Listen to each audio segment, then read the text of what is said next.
Night's having a field day with Matt Gaetz. Investigators were looking into a trip Gaetz took to the Bahamas with a, quote, marijuana entrepreneur and hand surgeon. Stephen Colbert with a very Stephen Colbert-ish joke that I don't think is great. Yeah, marijuana entrepreneur and hand surgeon, which means he can cure your carpal tunnel and turn your thumb into a bong. Not loving it. Kimmel a little better with, by the way, if your hand surgeon is also a marijuana entrepreneur, probably a good idea to learn to write with your feet. Colbert, I know Gaetz is from Florida, but Bahamas sex trafficking with weed peddling hand surgeon is almost too Florida even for him. Kimmel, good luck, Matt Gaetz. Maybe he just loves Trump so much that he wants to go to jail with him. Is that possible? Colbert, Gaetz is going to get screwed, and as usual, he's going to have to pay for it. See, that's a great rebound, Stephen Colbert. Great rebound. What a funny joke. Kimmel, now might be a fun time to remind people of this tweet Matt Gaetz posted just before Michael Cohen testified in Congress about his former boss, Donald Trump. That tweet said, "Hey, Michael Cohen, do your wife and father-in-law know about your girlfriends? Maybe tonight would be a good time for a chat. I wonder if she'll remain faithful while you're in prison. She's about to learn a lot." Kimmel tagged it with, "Oh, karma, you old rascal, you." Yikes. From the AV Club, Joel Hodgson can't wait to show you what he's been working on. Joel says it's the benefit of having a year being locked in the guest room with lots of time to come up with ideas. What's he working on? More Mystery Science Theater 3000. Yay. Netflix had declined to order more MST3K in the fall of 2019. So Joel and the team have been hard at work keeping the tapes circulating, so to speak. Pre-COVID-19, that meant mounting live tours. During the pandemic, that's meant putting new spins on old episodes and reuniting cast members. Now they're ready to unveil the next chapter. Here's the announcement. Nearly 6 years ago, MST3K was reborn thanks to a record-setting Kickstarter campaign. Now Hodgson and company have launched a new crowdfunding effort for a 13th season with a key distinction. There's no Netflix involved, no cable channels either. If hashtag #MakeMoreMST3K reaches all of its goals in 30 days, 12 new feature-length episodes and 12 shorts will be delivered directly to Misties shortly after completion via a dedicated MST platform. Jonah Ray is set to resume the role of yellow jumpsuited test subject Jonah Heston. There are so many consonants in that sentence. You have no idea how many times I read it. You only got to hear it once. Jonah Heston will team with robot friends Tom Servo, played by Baron Vaughn once again, and Crow T. Robot, Hampton Yount once again, to lampoon the bad movies sent to them by mad scientist Kinga Forrester, played by Felicia Day, and Max Patton Oswalt.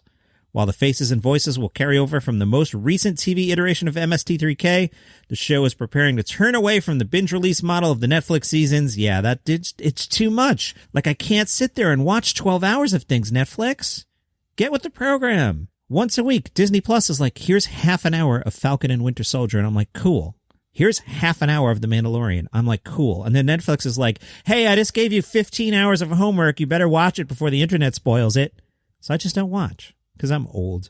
New episodes will roll out individually on the Gizmoplex, which is the name of their platform. Joel says it's a little richer experience. Boy, every sentence in this thing is like consonants. It's a little richer experience for the people making it and doing it the traditional way. It's better for watching too, having them paced out one at a time. It's really the style that built our show. We really ignored the way TV was made back then, and it just kind of made it work for us. Yeah, I used to watch the show Saturday nights, 6 o'clock, 7 o'clock or so. Loved it. The Laugh Button spoke to Nate Bargatze, and they were like, you have so many awesome things happening right now. Tell us about your new podcast, Nateland, on the All Things Comedy Network. Nate said it's a very lighthearted show. I remember Bill Burr saying to think of it like morning radio, just be funny. I'm a huge Bill Burr fan, said Nate, also said Johnny Mac. He was just starting to catch heat when I was starting out, so I got a front row seat to watch him take off, and I always loved Bill Burr. Then with the shutdown, we were all stuck and not doing a lot of stuff, and being funny is like a muscle that you have to work. It's easy to get lazy and sit there and get sad, which is not good for comedy. You just have to be funny, and I could do a podcast and be funny, so I started Nateland right here in my house. I have a studio we made, and we recorded with 2 comedians from Nashville, Aaron Weber and Brian Bates. The Daily Beast spoke to Lisa Lampanelli. Beast said, I think for people who know you from the roast and insult comedy, there's a really intense contrast between the person you were on stage and hearing how you talk about self-love and all these things.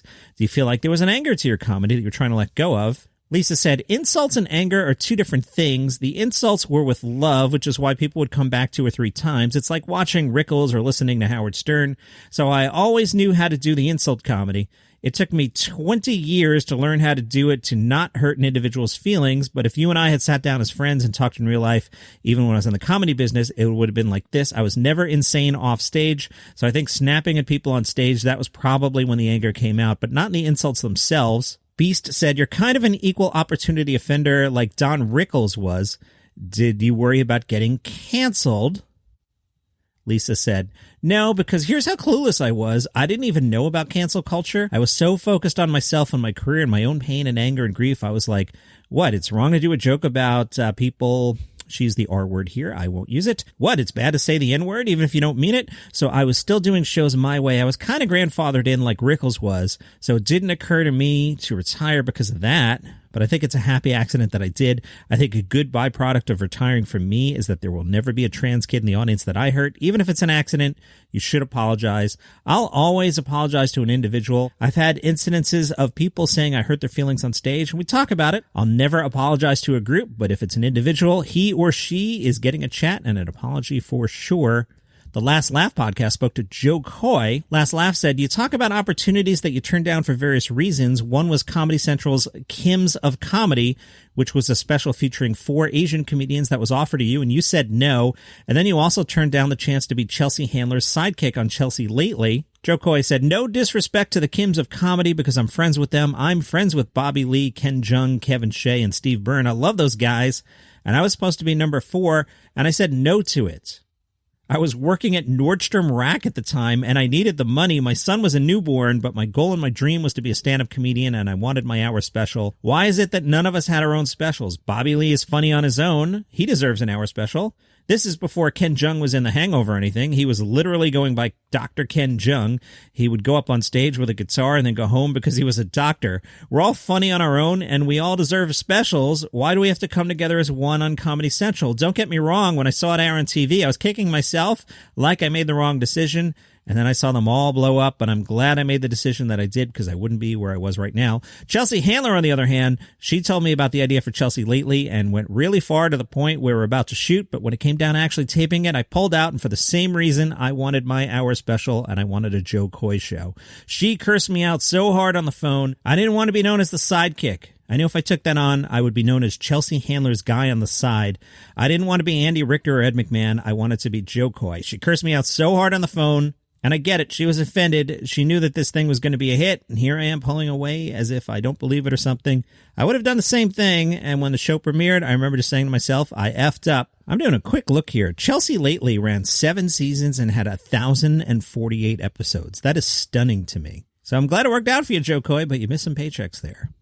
So my whole thing last week with the Top Dog, Friends vs. Seinfeld, it was a total bust. You're on Instagram at Daily Comedy News. Low response. Didn't work. Seinfeld the sitcom in a total walk. Nobody voted for Friends. Wait till HBO Max finds out about that. Their whole thing has been, hey, we're going to reunite Friends. Okay, good luck. So what should we do this week? I'm going to try something wacky again. It might work. It might bomb.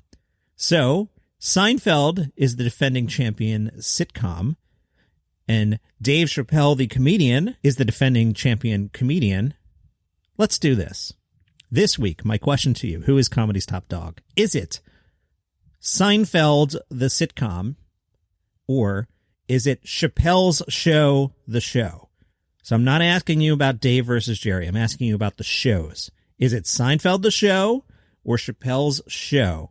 You go to Instagram at Daily Comedy News, you find the little graphic that I made, and you vote in the comments, and then during the week, I read your comments, and I fill out my podcast. See how this works? Instagram at Daily Comedy News. The Hollywood Reporter spoke to Henry Winkler. I met Henry once. He was the nicest guy, and I'm sure he's heard it a million times, but I had to say to him how excited, 45-year-old me at the time would have been to tell 7-year-old me that I was standing with Henry Winkler.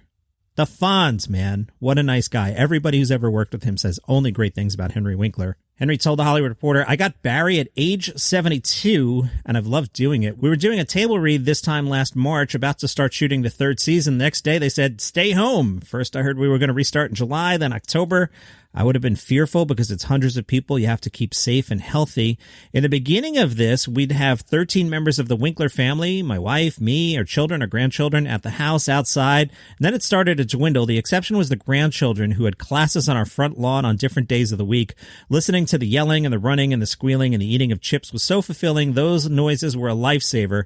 At some point, TV director Stephanie Ling came to me and said, I have this idea of making a COVID movie. Henry said, I have no idea what you're talking about. The pitch, it's Margot Martindale, Ann Dowd, Judy Greer, and these wonderful young actors, and we're all sent a laptop and a stand and a microphone and some iPhones and miles of wire. Suddenly, I'm the cameraman, makeup artist, and costumer. The movie's called Shoot the Rooster. I have no idea what it looks like. All I know is that Margot Martindale is one of the great scene partners, and we were never in the same room, so I was doing really well until October. I was in the middle of writing the 36th children's novel that Lynn Oliver and I have done together. Wait, Henry Winkler has written 36 children's novels? What? That sounds like weekend filler coming up some weekend, doesn't it? It sure does. And the weight of the pandemic and our politics put me in a hole. I couldn't function. It was heavy and scary, and I've always seen myself as that clown toy that has sand at the bottom, and you hit the clown, and he goes down, and he pops right back up. I just couldn't care about writing. My mind went dark. I felt like I was stuck in molasses. Eventually, I went, so be it. I'll never do this again. That'll be that. And then somewhere in January, I climbed out of the hole, took a shower, and now we're on chapter 21. I've gotten my 2 shots. I can't wait to get back to Barrie this summer. That brings us to Saturday. My wife and I went to a friend's house. 6 of us, all vaccinated, the same group that's gathered on and off for 40 years. We go to dinner, watch a movie, have some popcorn, discuss the movie, and go home. This was the first time we'd done it in over a year. We watched Coming to America, but it didn't matter what the movie was, and the night was joyful. It was as if the whole awful scary year didn't exist. Hey, I forgot to plug Palace Intrigue. On Friday, Prince Philip, the Queen's husband, passed away. Palace Intrigue is a 5-minute podcast about the royal family. I'm the head writer on that, and we're doing a lot of Philip stuff over the weekend and again this week. So if the royal family interests you, Palace Intrigue, wherever you get your shows. That's your comedy news for today. You can follow this show on Spotify or Apple Podcasts or Palace Intrigue in those same places. If you like what I do here and you'd like to buy me a coffee, you can go to buymeacoffee.com/dailycomedynews. Click on the $5 button. I will take your money and I will buy an iced coffee and I will drink it. See you tomorrow.